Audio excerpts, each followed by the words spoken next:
কখনো কি এমন মনে হয়েছে যেন আপনার জীবন এক জায়গায় আটকে আছে? প্রতিদিন উঠছেন, কাজ করছেন, ক্লান্ত হচ্ছেন, কিন্তু কোথাও গিয়ে মনে হচ্ছে আপনি ঠিক আগের মতনই আছেন। একই ভুল, একই অলসতা, একই আফসোস। সবচেয়ে কঠিন সত্য হলো আপনি বদলাতে চান, কিন্তু বদলানোর জন্য যে ত্যাগ প্রয়োজন সেটা দিতে চান না। তাই আজ আমি আপনাকে কোনো বড় স্বপ্নের কথা বলবো না, কোনো এক বছরের প্ল্যানও না। আমি আপনাকে দিচ্ছি শুধু 30 দিনের একটি চ্যালেঞ্জ। এই 30 দিন যদি সত্যি আপনি এটা মেনে চলতে পারেন, তাহলে 1 মাস পরে আপনি নিজেকে চিনতে পারবেন না। দিন শুরু হবে যুদ্ধের মতো না, শৃঙ্খলার মতো। প্রথম নিয়ম খুব সহজ, সকাল দেরি করে শুরু করা যাবে না। ভোরে ওঠার জন্য আপনাকে ঘড়ি দেখে যুদ্ধ করতে হবে না। শুধু এতটুকু ঠিক করুন, ঘুম ভাঙার পরে আর বিছানায় থাকবেন না। উঠে পড়ুন, জানালা খুলুন, গভীরভাবে শ্বাস নিন। কারণ যেই মানুষটা সকালবেলা নিজের উপর জিতে যায়, সে সারাদিন জীবনেও হারতে ভয় পায় না। আরেকটি কাজ করবেন, ঘুম থেকে উঠে প্রথম 30 মিনিট ফোন ধরবেন না। না ইনস্টাগ্রাম, না ফেসবুক, না অকারণের নোটিফিকেশন। কারণ সকালটা আপনার মস্তিষ্কের জন্য সবচেয়ে পরিষ্কার সময়। এই সময়টা আপনি যদি অন্যের কন্টেন্টে হারিয়ে যান, তাহলে নিজের জীবন গড়বেন কখন? প্রথম 1 ঘন্টা নিজেকে তৈরি করার সময়। এই 30 দিনের চ্যালেঞ্জে আপনি প্রতিদিন অন্তত একটি কাজ করবেন যা আপনাকে এগিয়ে নিয়ে যাবে। হতে পারে 10 মিনিট ব্যায়াম, 15 মিনিট হাঁটা, 5 মিনিট স্ট্রেচিং, বা ঠান্ডা পানি দিয়ে মুখ ধোয়া।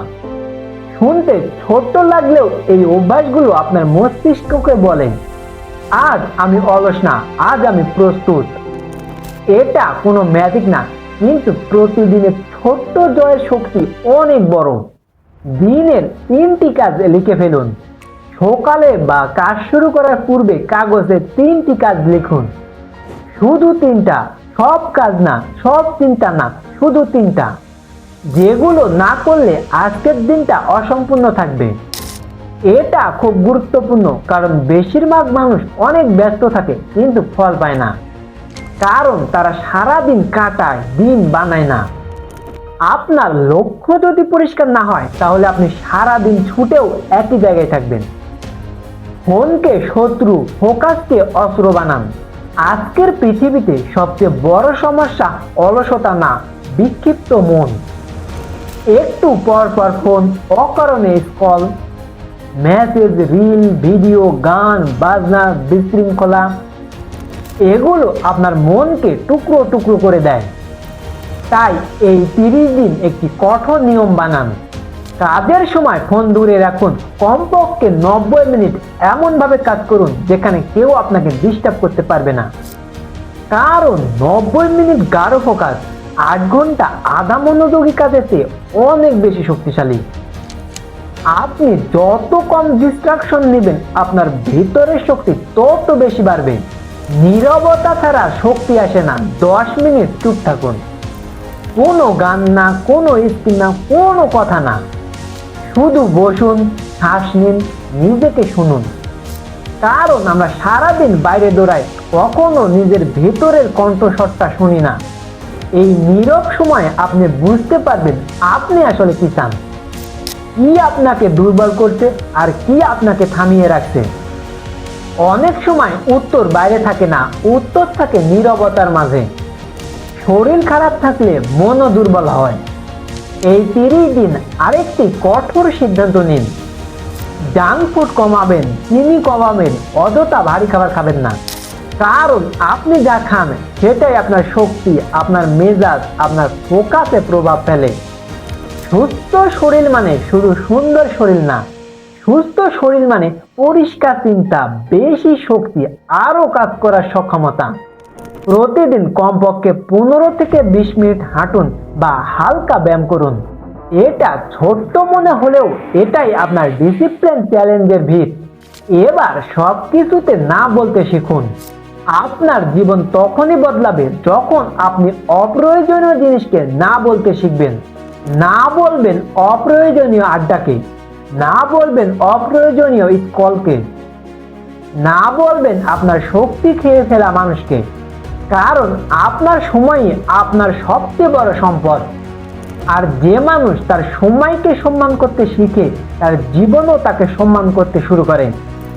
এবার গুরুত্বপূর্ণ একটি পয়েন্ট, ভয় থেকে পালিয়ে না গিয়ে ভয়ের সামনে দাঁড়ান। অনেকেই সফল হতে পারে না কারণ তারা ভয় পায়।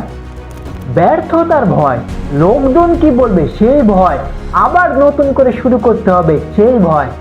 কিন্তু মনে রাখবেন, ভয় কখনো কাজ করে না, ভয় শুধু থামিয়ে রাখে।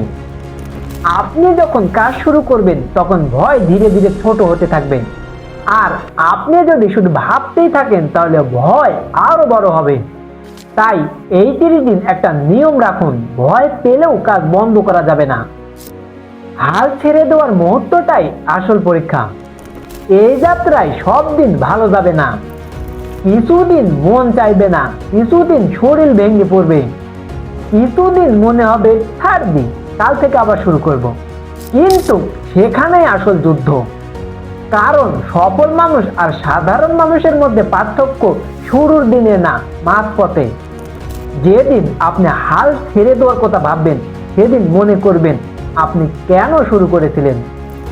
আরেকটি গুরুত্বপূর্ণ বিষয়, রাতে নিজের দিনটা লিখে ফেলুন। প্রতিদিন রাতে 5 মিনিট সময় নিন এবং লিখে ফেলুন, আজ কি ভালো হলো, কোথায় দুর্বল হলাম, আর কাল কি আরো উন্নত করতে পারবো। এই ছোট্ট অভ্যাস আপনার চোখ খুলে দিবে। আপনি নিজের অগ্রগতি দেখতে পারবেন, যেটা সাধারণ মানুষ করে না। আপনি যেটা করবেন, নিজেকে পর্যবেক্ষণ। এটাই আত্মশৃঙ্খলার সবচেয়ে শক্তিশালী অংশ। এবার আসি শেষ 7 দিন। শেষ 7 দিন আপনি নিজে টের পাবেন পরিবর্তন। 30 দিন শেষে হয়তো আপনি একদম অন্য মানুষ হয়ে যাবেন না, কিন্তু একটা জিনিস নিশ্চিত, আপনার ভিতরে নতুন একটি শক্তি জন্মাবে। যে কাজ আগে অসম্ভব মনে হতো সেটা আপনার কাছে সহজ মনে হবে। যে অভ্যাস আপনাকে আগে নিয়ন্ত্রণ করত, আপনি এখন সেই অভ্যাসকে নিয়ন্ত্রণ করবেন। আর সবচেয়ে বড় পরিবর্তন হবে এখানে, আপনি নিজেকে আর দুর্বল মনে করবেন না। এখন সিদ্ধান্ত আপনার।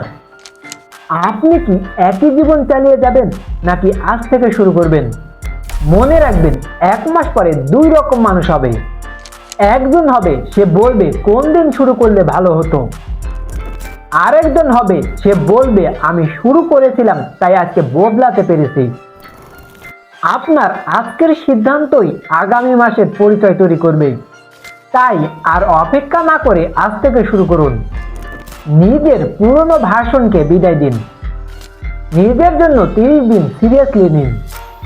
আর দেখুন 1 মাস পরে আপনি নিজেকে কতটা বদলে ফেলেছেন। যদি এই ভিডিওর মেসেজটা আপনার ভিতরে আগুন জ্বালায়, তাহলে এই ভিডিওটি এমন একজনকে পাঠান যার জীবনে পরিবর্তন দরকার। দেখা হবে পরবর্তী ভিডিওতে। আসসালামু আলাইকুম ওয়া রাহমাতুল্লাহ।